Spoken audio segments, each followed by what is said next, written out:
This has led to government. Mr. Chairman, this is not a concert. This audience can just settle down. Stop the clock. My first question for Mayor Bowser, it's yes or no. The DC Code makes numerous references to, quote, structural or institutional racism. Do you believe the DC government is structurally or institutionally racist? Yes or no? Yes or no? Is DC government racist, institutionally racist? Yes or no? All right, you can't answer the question. So my next question for Mayor Bowser. I don't know. All right, one thing we noticed the DC Code struggles to define is the term woman. So Mayor Bowser, what is a woman? I'm a woman. Are you a woman?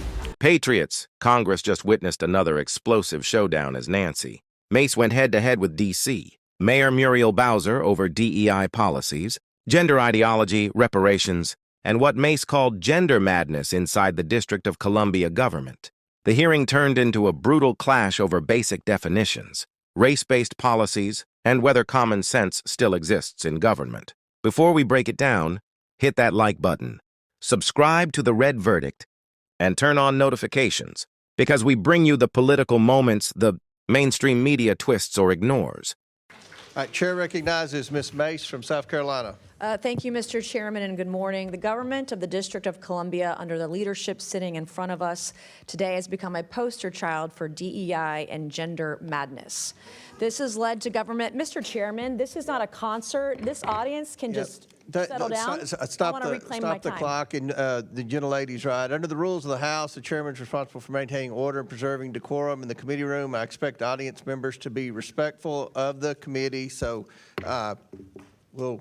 I'd like to reclaim my time, too, you reclaim Mr. Chairman. Absolutely. Ms. This has led to government-sanctioned racial discrimination and the erasure of women. Article 1, Section 8, Clause 17 provides Congress plenary authority over the District of Columbia. Using this authority today, I'll be introducing the No DEI in DC Act. This bill will rip the DEI and gender bender nonsense out of the DC government root and branch, and restore common sense and equal treatment under the law. As the individuals charged with writing DC laws, signing DC laws, and enforcing DC's laws, we have some questions for you on the meanings of some of the curious terms we have found in the DC Code. My first question for Mayor Bowser, it's yes or no. The DC Code makes numerous references to, quote, structural or institutional racism. Do you believe the DC government is structurally or institutionally racist? Yes or no? Yes or no? Is DC government racist, institutionally racist? Yes or no? All right, you can't answer the question. So my next question for Mayor Bowser, since you're going to sit there and placate or just be quiet, in Section 7-1234.02 of DC Code, you use the phrase child welfare involved birthing people. Child welfare involved birthing people. Can you explain to me what this means? I'm not that familiar with that part of the code. Okay, and so you don't know. In Section 7-1234.02 of DC Code, you use the phrase justice involved incarcerated and homeless birthing people and their non-birthing partners. Can you explain to this committee what that means? Again, I would have to see the whole section. You don't know. You're literally the mayor of DC, and you don't know your own code of laws. Well, I don't know them. All right, them one thing we verbatim. noticed the DC Code struggles to define is the term woman. So, Mayor Bowser, what is a woman? I'm a woman. Are you a woman? 100%. Okay. 100%. I'm a woman. You're looking at one. Okay, good. You actually, in Section 3-703 of the DC Code, you use the phrase, the intersectionality of gender and race to create unique dynamics and effects. Can you explain what this means to the committee? Where is that, ma'am?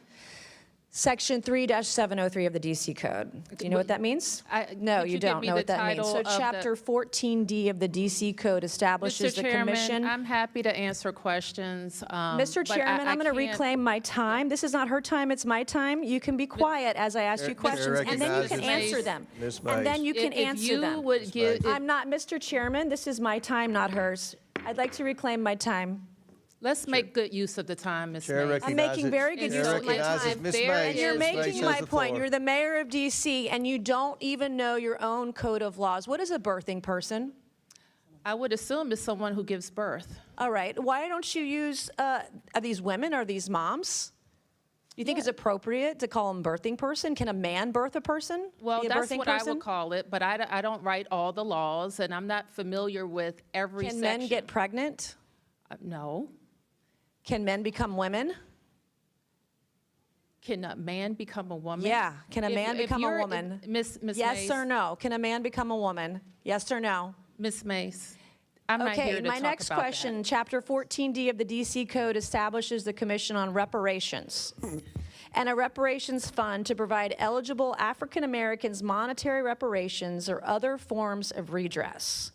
Is it the position of DC government benefits should be provided to individuals on the basis of race? I believe that the legislation requires a study. Okay, I'm asking you, is it the position of the DC government that government benefits should be provided on the basis of race? If you're is the referring to question. that legislation, I believe it requires a study. Okay, I'm asking you a question. Do you believe that government benefits should be given out on the basis of race? That is the question. This is the third time I'm asking. We have any number of benefits programs, and eligibility is Okay. established. You're not answering per- any of per these program. questions. I'll give it to you. You're slick. In Section 2-1383 of the DC Code, you use the phrase social value of the LGBTQ community business economy to the district. Can you explain what this means to the committee? It means that LGBT businesses provide economic benefit to the district's economy. Do you think all businesses provide economic benefit to the DC economy? They should, or they would be out of business. Yeah, of course. All right, thank you, Mr. Chairman. I yield back. Thank you. Chair recognizes. This hearing was less of a policy discussion and more of a culture.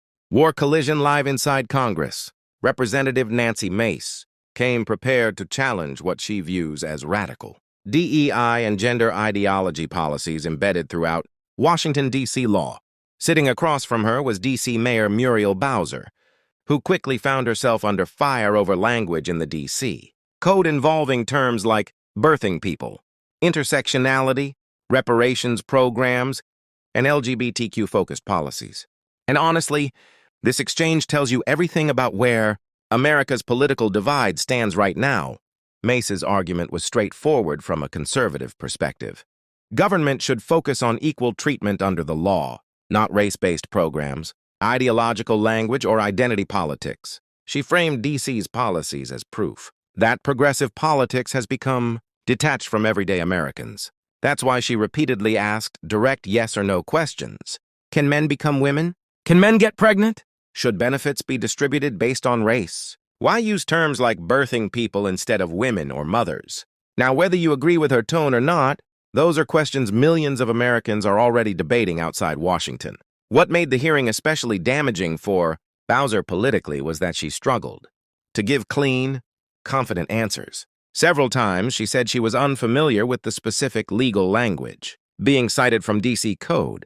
That allowed Mace to reinforce her broader argument that progressive governments are creating complicated, ideological systems even their own leaders cannot clearly explain. And from a media standpoint, that is exactly the kind of clip conservatives know will spread online fast. Now, let's be fair here.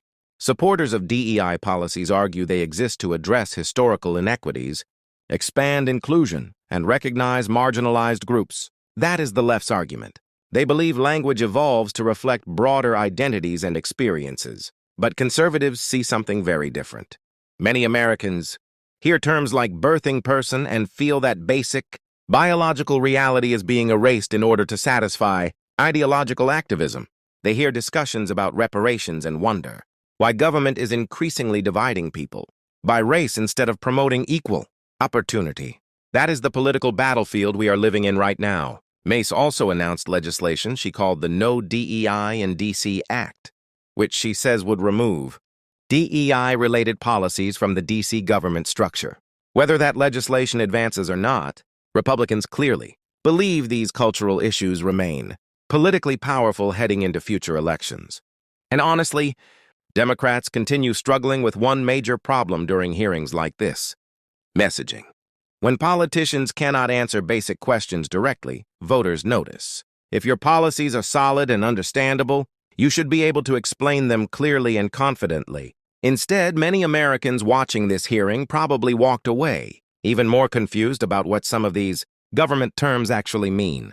That confusion fuels distrust. Now, did parts of this hearing become political theater? Absolutely. Both sides were clearly playing to their audiences. Mace wanted viral moments exposing progressive ideology, while Bowser appeared focused on not stepping into rhetorical traps that could explode online later. But beneath the confrontation is a very real national debate. Should government policies focus on identity groups? Should public institutions use ideological language? Should race-conscious programs exist at all? And where is the line between inclusion and discrimination? Those questions are not going away anytime soon. From a conservative patriot perspective, many Americans feel the country is drifting away from common sense and toward bureaucratic activism that ordinary citizens never voted for. They want government focused on safety, affordability, infrastructure, crime reduction, and economic opportunity, not endless ideological language battles. And this hearing captured that frustration perfectly. Now I want to hear from you. Do you think Nancy Mace exposed serious problems inside DC government policies? Or do you think this hearing unfairly targeted diversity and inclusion efforts? Comment below and let your voice be heard. And if you want more unapologetic conservative commentary, congressional hearing reactions, and political analysis without the corporate media filter, subscribe to The Red Verdict right now. Like this video, share it everywhere, and stay informed. Because the culture war inside Washington is only heating up.